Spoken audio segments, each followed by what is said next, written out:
আসসালামু আলাইকুম প্রিয় দর্শক, চলে আসলাম আজকের এই মুহূর্তের গুরুত্বপূর্ণ ঝড় বৃষ্টি, নিম্নচাপ এবং আবহাওয়ার আপডেট নিয়ে।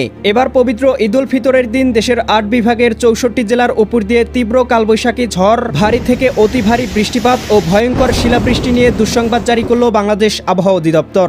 আগামী ২৪ ঘন্টার মধ্যেই দেশের আকাশে প্রবেশ করতে যাচ্ছে আরও একটি শক্তিশালী বৃষ্টিবলয়, যার প্রভাবে রংপুর, রাজশাহী, ময়মনসিংহ, সিলেট, ঢাকা, খুলনা, বরিশাল এবং চট্টগ্রাম বিভাগ সহ ভারতের ত্রিপুরা, উত্তরবঙ্গ, আসাম এবং পশ্চিমবঙ্গের একাধিক জেলায় তীব্র ঝড় বৃষ্টির সম্ভাবনা রয়েছে। দক্ষিণ বঙ্গোপসাগরে অবস্থিত লঘুচাপের প্রভাবে বঙ্গোপসাগর কিছুটা উত্তাল রয়েছে। সমুদ্রপথে ভ্রমণকারীদের সতর্কতা অবলম্বন করার নির্দেশ বিশেষজ্ঞদের। আজ 18 মার্চ বুধবার এবং আগামীকাল 19 মার্চ বৃহস্পতিবার, আজ এবং আগামীকাল আগামী 24 ঘন্টা কোন কোন জেলার আবহাওয়া কেমন থাকতে পারে, এ বিষয়ে কি বলছে আজকের আবহাওয়ার রিপোর্ট জানিয়ে দিব বিস্তারিত। সঙ্গেই থাকুন। আপনি কোন জেলা থেকে আবহাওয়ার খবরটি দেখছেন কমেন্ট করে জানিয়ে দিন। প্রতিদিনের আবহাওয়ার আপডেট খবর পেতে চ্যানেলটি সাবস্ক্রাইব করে বেল আইকন অন করে রাখুন। প্রিয় দর্শক, চলে আসলাম আবহাওয়ার পূর্বাভাস ইউরোপিয়ান উপগ্রহ রাডারে। এইখান থেকে দেখতে পাচ্ছি এই মুহূর্তে দেশের কিছু কিছু স্থানে হালকা পরিসরে আকাশ মেঘলা রয়েছে, বিশেষ করে রংপুর, রাজশাহী, ময়মনসিংহ, সিলেট, ঢাকা, এদিকে খুলনা, বরিশাল অঞ্চলগুলোতে। সেই সাথে দেখতে পাচ্ছি ভারতের উত্তরবঙ্গ, পশ্চিমবঙ্গ, ত্রিপুরা, আসাম অঞ্চলগুলোর আকাশটাও আংশিক মেঘলা রয়েছে। তবে এই মেঘ থেকে দেশের কোথাও বৃষ্টিপাত লক্ষ্য করা যাচ্ছে না। তবে আমরা দেখতে পাবো আজ রাতের মধ্যেই দেশের আকাশে একটি বৃষ্টিবলয় বা বৃষ্টিবাহী মেঘের প্রবেশ ঘটতে পারে, যার প্রভাবে কয়েকটি স্থানে হালকা থেকে মাঝারি ধরনের বৃষ্টিপাতের সম্ভাবনাও তৈরি করতে পারে। প্রিয় দর্শক, চলে আসলাম আবহাওয়ার পূর্বাভাস মেঘমালা পূর্বাভাস চিত্রে। এখান থেকে দেখতে পাচ্ছি আজ বিকেলের মধ্যেই খুলনা, যশোর, সাতক্ষীরা, বাগেরহাট, ঝিনাইদহ, মাগুরা, নড়াইল, কুষ্টিয়া, চুয়াডাঙ্গা, মেহেরপুর, এদিকে রাজশাহী, সিরাজগঞ্জ, বগুড়া, পাবনা, নাটোর, নওগাঁ, চাঁপাইনবাবগঞ্জ, জয়পুরহাট, ময়মনসিংহ, জামালপুর, শেরপুর, নেত্রকোনা, সিলেট, সুনামগঞ্জ, হবিগঞ্জ, মৌলভীবাজার অঞ্চলগুলোর আকাশ গভীর মেঘে ঢেকে যেতে পারে। দুই একটি স্থানে হালকা থেকে মাঝারি পরিসরে বৃষ্টিপাত লক্ষ্য করা যাচ্ছে, বিশেষ করে সিলেটের জকিগঞ্জ, জয়ন্তীপুর, চরখাই, এদিকে বড়লেখা, কুলাউড়া, বালাগঞ্জ, মৌলভীবাজার, কামালগঞ্জ, হবিগঞ্জ, বানিয়াচং, এদিকে জগন্নাথপুর, সিলেট, চতকবাজার, বিশ্বম্ভরপুর, ফেনারবাগ, কেন্দুয়া, নেত্রকোনা, ময়মনসিংহ, ত্রিশাল, ভালুকা, কিশোরগঞ্জ, জলছত্র, কালিহাতী, টাঙ্গাইল, বাসতৈল এই অঞ্চলগুলোতে হালকা থেকে মাঝারি ধরনের বৃষ্টিপাতের লক্ষ্য করা যাচ্ছে।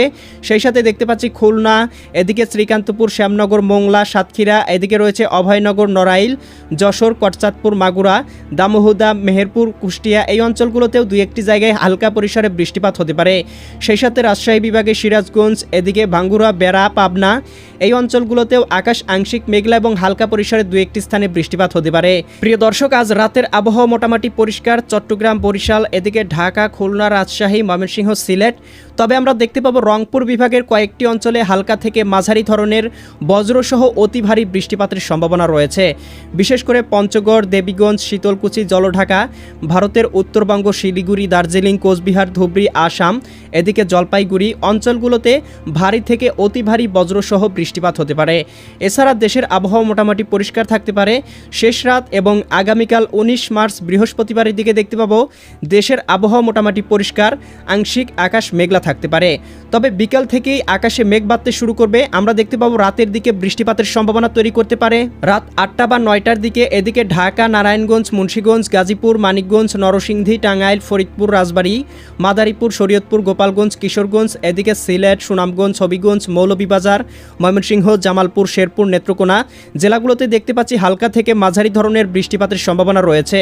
এছাড়া খুলনা, এদিকে সাতক্ষীরা, শ্রীকান্তপুর, শ্যামনগর, মোংলা, বাগেরহাট, এদিকে অভয়নগর, যশোর, নড়াইল, এদিকে কটচাঁদপুর, মাগুরা, দামোহদা অঞ্চলগুলোতেও আংশিক পরিসরে বৃষ্টিপাত হতে পারে। প্রিয় দর্শক, আমরা দেখতে পাবো শেষ রাত বা সকালের দিকে, এদিকে আমরা দেখতে পাচ্ছি 20 মার্চ সকালের দিকে দেশের আবহাওয়া মোটামুটি পরিষ্কার, কোথাও খুব একটা বৃষ্টিপাত লক্ষ্য করা না গেলেও বিকাল থেকেই আবারও কয়েকটি অঞ্চলে বৃষ্টিপাতের সম্ভাবনা তৈরি করতে পারে। ময়মনসিংহ, এদিকে দেখতে পাচ্ছি সরিষাবাড়ি, জামালপুর, নলিতাবাড়ি, বাহাদুরবাদ, চররাজিপুর, এদিকে পীরগঞ্জ, এদিকে শিবগঞ্জ, পঞ্চবিবি, বিরামপুর, সিলমারি, রংপুর অঞ্চলগুলোতে হালকা পরিসরে বৃষ্টিপাত হতে পারে 20 মার্চ সন্ধ্যার দিকে। এছাড়াও প্রিয় দর্শক, আমরা দেখতে পাবো রাতের দিকেই আমরা দেখতে পাচ্ছি আগামী 20 মার্চ রাতের দিকে এদিকে রংপুর, গাইবান্ধা, কুড়িগ্রাম, নীলফামারী, লালমনিরহাট, দিনাজপুর, ঠাকুরগাঁও, পঞ্চগড় জেলাগুলোতে 5 থেকে 10 মিলিমিটার পর্যন্ত বৃষ্টিপাত হতে পারে। এছাড়াও আমরা দেখতে পাবো ঈদের আগের দিন রাতে এদিকে রাজশাহী, সিরাজগঞ্জ, বগুড়া, পাবনা, নাটোর, নওগাঁ, চাঁপাইনবাবগঞ্জ, জয়পুরহাট জেলাগুলোর কোথাও কোথাও সর্বোচ্চ 18 থেকে 20 মিলিমিটার পর্যন্ত বৃষ্টিপাতের পূর্বাভাস লক্ষ্য করা যাচ্ছে। সেই সাথে ময়মনসিংহ, জামালপুর, শেরপুর, নেত্রকোনা এই জেলাগুলোর আকাশটাও মেঘলা হয়ে যেতে পারে। দুই একটি স্থানে 20 থেকে 25 মিলিমিটার পর্যন্ত অতি ভারী বৃষ্টিপাত হতে পারে। ঈদের দিন আমরা দেখতে পাবো রাতের দিকেই এদিকে জকিগঞ্জ, জয়ন্তীপুর, সিলেট, চতকবাজার, বিশ্বম্ভরপুর, ফেনারবাগ, এদিকে জগন্নাথপুর, ভোলাগঞ্জ, এদিকে কুলাউড়া, মৌলভীবাজার, কামালগঞ্জ অঞ্চলগুলোতে বৃষ্টির সম্ভাবনা রয়েছে। সকালের দিকে আমরা দেখতে পাবো ঢাকা বিভাগের দিকে বৃষ্টিপাত, অর্থাৎ ঈদের দিন সকালের দিকে ঢাকা, ধামরাই, এদিকে নগরপুর, শিবালয়া, ফরিদপুর, দোহার, মুন্সিগঞ্জ, এদিকে রয়েছে নরসিংদী, কাপাসিয়া, বাসতৈল, টাঙ্গাইল, কালিহাতী এই অঞ্চলগুলোতে ভারী থেকে অতি ভারী বৃষ্টিপাত হতে পারে। একই সাথে দেখতে পাবো যশোর, এদিকে লোহাগাড়া, শৈলকুপা, মেহেরপুর অঞ্চলগুলোর আকাশটাও মেঘলা, দু একটি স্থানে বৃষ্টিপাতের সম্ভাবনা রয়েছে। একই সাথে সিলেট, সুনামগঞ্জ, হবিগঞ্জ, মৌলভীবাজার, এদিকে দেখতে পাচ্ছি ভারতের ত্রিপুরা রাজ্য আগরতলা, উদয়পুর, আরামপুর, আমবাসা, এদিকে ধর্মনগর, কুমারঘাট অঞ্চলগুলোতেও অতি ভারী বৃষ্টিপাত লক্ষ্য করা যাচ্ছে। 8টা বা 10টার দিকে আমরা দেখতে পাবো এদিকে খুলনা বিভাগ, বরিশাল এবং চট্টগ্রাম বিভাগ, ভারতের ত্রিপুরা রাজ্য, রাজশাহী বিভাগের কয়েকটি স্থান এবং রংপুর বিভাগের কয়েকটি স্থানে বৃষ্টিপাতের সম্ভাবনা লক্ষ্য করা যাচ্ছে। এদিকে খুলনা, এদিকে সাতক্ষীরা, খুলনা, যশোর, লোহাগাড়া, এদিকে পিরোজপুর, মাঠবাড়িয়া, শ্যামনগর অঞ্চলগুলোতে হালকা পরিসরে বৃষ্টিপাত হতে পারে। বরিশাল, পটুয়াখালী, ভোলা, বরগুনা, ঝালকাঠি, পিরোজপুর জেলাগুলোতেও আকাশ আংশিক মেঘলা, হালকা পরিসরে বৃষ্টিপাত হতে পারে। এদিকে দীঘিনালা, খাগড়াছড়ি, লংদু, মানিকছড়ি, ফাটিকছড়ি, রাঙামাটি, হাটহাজারী, বিলাইছড়ি, এদিকে চিটাগং, চঙ্গলনিয়া, বেলোনিয়া, চৌমুহানি, রায়পুর, হাজীগঞ্জ, লাকসাম, কুমিল্লা, হোমনা, ব্রাহ্মণপাড়া, এদিকে ব্রাহ্মণবাড়িয়া অঞ্চলগুলোতেও 5 থেকে 10 মিলিমিটার পর্যন্ত বৃষ্টিপাত হতে পারে। ভারতের ত্রিপুরা রাজ্য, উত্তরবঙ্গ, পুরুলিয়া, মালদা, ইসলামপুর, এদিকে দেখতে পাচ্ছি শিলিগুড়ি, দার্জিলিং, কোচবিহার এই অঞ্চলগুলোতেও বৃষ্টিপাত লক্ষ্য করা যাচ্ছে। একই সাথে রংপুর, গাইবান্ধা, কুড়িগ্রাম, নীলফামারী, লালমনিরহাট, দিনাজপুর, ঠাকুরগাঁও, পঞ্চগড় জেলাগুলোতেও বৃষ্টিপাত লক্ষ্য করা যাচ্ছে। ঈদের দিন আমরা বিকেলের দিকে দেখতে পাবো বা দুপুরের দিকে দেখতে পাবো রাজশাহী বিভাগের কয়েকটি স্থানে ভারী বৃষ্টিপাতের সম্ভাবনা রয়েছে। বালুরঘাট, পঞ্চবিবি, পেতনিতলা, আক্কেলপুর, শিবগঞ্জ, বগুড়া, আদমদিঘি, নন্দীগ্রাম, সিংড়া, তারা, সিরাজগঞ্জ, এদিকে বাঙ্গুরা, বেড়া, পাবনা, লালপুর, পুঠিয়া, মোহনপুর, রাজশাহী, নওয়াবগঞ্জ, গোমাস্তপুর অঞ্চলগুলোতে হালকা থেকে মাঝারি ধরনের বৃষ্টিপাত হতে পারে। একই সাথে পঞ্চগড়, ঠাকুরগাঁও, দেবীগঞ্জ, এদিকে জলঢাকা, শীতলকুচি, এদিকে দেখতে পাচ্ছি পীরগঞ্জ, কাহারোল, দিনাজপুর, সৈয়দপুর, রংপুর, এদিকে বিরামপুর, চররাজীবপুর, বাহাদুরবাদ অঞ্চলগুলোতেও বৃষ্টিপাতের সম্ভাবনা। একই সাথে ভারতের উত্তরবঙ্গেও বৃষ্টিপাত হতে পারে। বিকালের দিকে দেখতে পাবো বৃষ্টি প্রবাহ কিছুটা কমলেও সিলেট, এদিকে বরিশাল, ঢাকা বিভাগের আকাশটা মেঘলা হয়ে যেতে পারে। ঈদের দিন রাতের দিকেও দেখতে পাবো সিলেট বিভাগ, ময়মনসিংহ এবং রাজশাহী বিভাগের উপর দিয়ে বৃষ্টি বলয় অতিবাহিত হতে পারে, যার প্রভাবে কয়েকটি স্থানে বৃষ্টিপাত হতে পারে।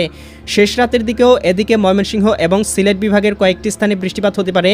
আগামী 20 তারিখ, 22 তারিখ, 23 তারিখের দিকেও কিন্তু দেশের আবহাওয়া মোটামুটি মেঘলা থাকার সম্ভাবনা রয়েছে। প্রিয় দর্শক, আরও বিস্তারিত জানিয়ে দেওয়া হবে পরবর্তী আপডেটের মাধ্যমে, তাই চ্যানেলটি সাবস্ক্রাইব করে বেল আইকন অন করে রাখুন। দেখা হবে পরবর্তী নতুন ভিডিওতে। আল্লাহ হাফেজ।